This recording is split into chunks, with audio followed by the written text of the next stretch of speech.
Hi there, my name is Dean Rios, and this is my showreel presentation on a collection of my best work over the past few months. So the first images I'll be taking are from my Photoshop and image manipulation project. So it'll be this one here. These are just the images I took myself beforehand, and this is the process. So the first image was one I made with a little robot and like a little trash pile. The second is this kind of military it was meant to be like a cover for a game, and that would be my second piece of work. And this was the process. The reason I choose these two is because I didn't really know anything about masking or using brushes or quick selection, and I had kind of dived into the deep end with these two. So as you can see, I had to mask the robot behind the tree and the rock, quick selection of the pile and distort it so it looks like it's coming down. I had to cut these guys out and brush them up so none of the background stays in. I subtracted them so they look like they were invisible. And if we go back, if you look closely, I also had to do blurs to look like the gasoline from the aircrafts. So I went in quite a bit of detail with these two, so I think these are my very best. My third piece will be from our film that we made in December, and I'll be using scene one. For me, this showcases the best use of angles, sound, non-diegetic sound, atmospheric sound. I had to put in sounds all myself. And you know, the film itself wasn't amazing, but you can take a lot from it. There was some good scenes, there was some good use of sound. I think that was the best. And then this was the other film we made, which was the film and editing project. And I made like a lo-fi music video mix, which I'm taking two scenes, because I actually really love these, because we had a lot more creative freedom. So it would be the intro, which I did quite a few layers on, and the second scene, which was quite distorted. It was a lot more intense, but I thought they were very different, very cool. And there was quite a process to making these. There was a lot more.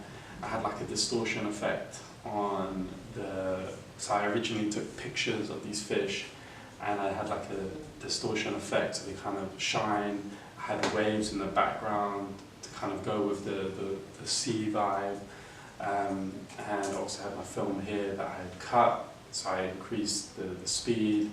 I had muffled atmospheric sound, so it sounded like a station. And with the third scene, that's the third thing, sorry. I had like a prism effect for certain scenes, so I had the original footage, then a prism effect, then original, so it made it weird, mysterious, kind of tense, which I thought was really cool. I recorded my own music for this one as well. And for the first scene in Departures Gate, obviously the cut footage, I did a lot of keyframing on sound, because you can use fade-in panels, but they don't give you quite a lot of control. So if you keyframe it yourself, you can kind of really take control of the sound. And how many is that? 1, 2, 3, 4. So the fifth piece will be the animation project. This was probably my funnest project so far, and I'm going to take two scenes from these. So the first one will be scene 1, which is the very beginning, and the reason for this is it's not a lot going on, but because it's a close-up, I had to pay a lot of attention to the facial features. So you can see his eyes closed, his mouth opens, his neck kind of turns. So I had to be very, very particular. I don't know what the word is.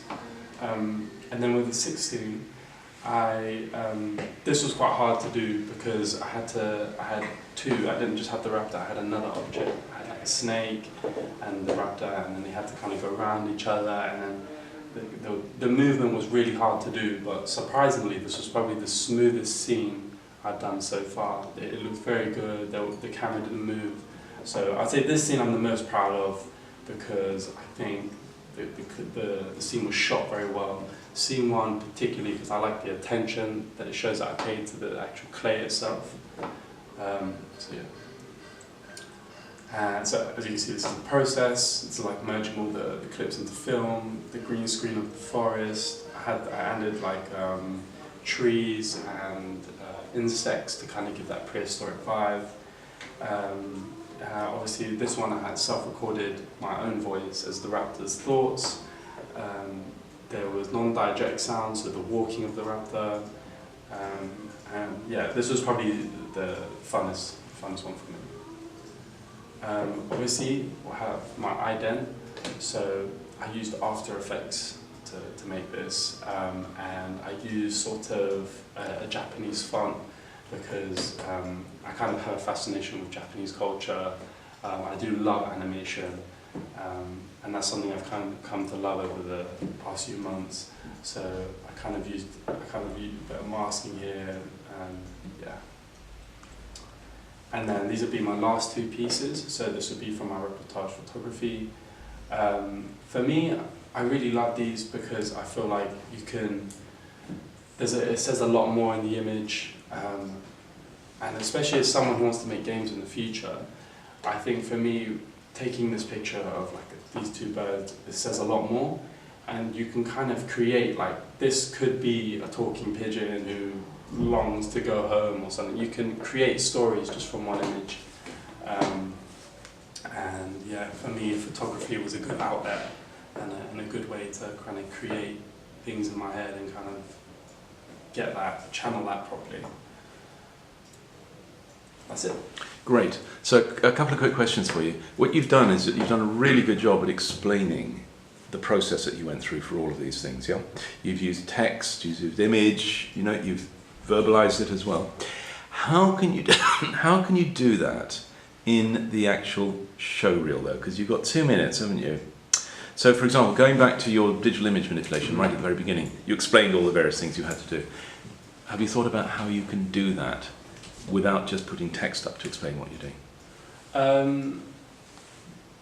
I was thinking of, like, because I've seen some people with their show, they'll have an image and then they'll kind of use the camera to come out. So maybe I could start by focusing on a particular spot and then kind of coming out. I'm not too sure because I wasn't going to put text on my show reel. I was just going to kind of show, I was going to show maybe the before and after if I can. It's a bit tricky. I know, but is there any way that you, for example, in your Photoshop files, you're going to have a whole series of different layers, aren't you? Right? Is there any way in which you can animate that to show the compositing of it over time? Oh, okay. You see what I'm saying? Yeah. So rather than explain to us in words, we can actually see for ourselves. Starts with this image, and then this is brought in, that's colorized, boom, boom, boom, boom. Yeah. Wow, I didn't know do that. Maybe have a think about that as you know, and the same would be true with a lot of your stuff actually. Have you ever seen those kind of making of little short films when they show you how they did something in a scene in a particular film? Yeah, I've seen some things like that. Yeah, that's what I'm talking about. Maybe sort of thinking about that. Just you've done such a good job doing it in your PowerPoint presentation. Okay, I'll try and put that. It'd be worth maybe having a little think about that. Cool. Yeah. Yeah. Cool. Okay. I think that's probably it. Are you happy with the order that you're going to be putting everything in? Yes. What are you going to start with? I was going to start with probably the dinosaur animation because it's probably my favourite one. You're not going to start with your ident? Oh yeah, sorry. That of course. Of course. Okay. No. But it's not necessarily the case that you. Sorry, might I thought I meant my. Yeah. Okay. So the ident, of course, and then kind of because it's obviously the ident is Ding animation. And what about your final project? That I would like to put in, but I don't know if I will have time. I think I'm cutting it quite close. Right, well what you can do is you can leave a couple of placeholders, little spaces. Do you know what I mean? Design it so that you leave a couple of placeholders, maybe 10 seconds here and 10 seconds there. Mm-hmm. So at the end you can drop in your favourite bit. Yeah. Okay. Think about doing that. Cool. Okay, thank you very much indeed.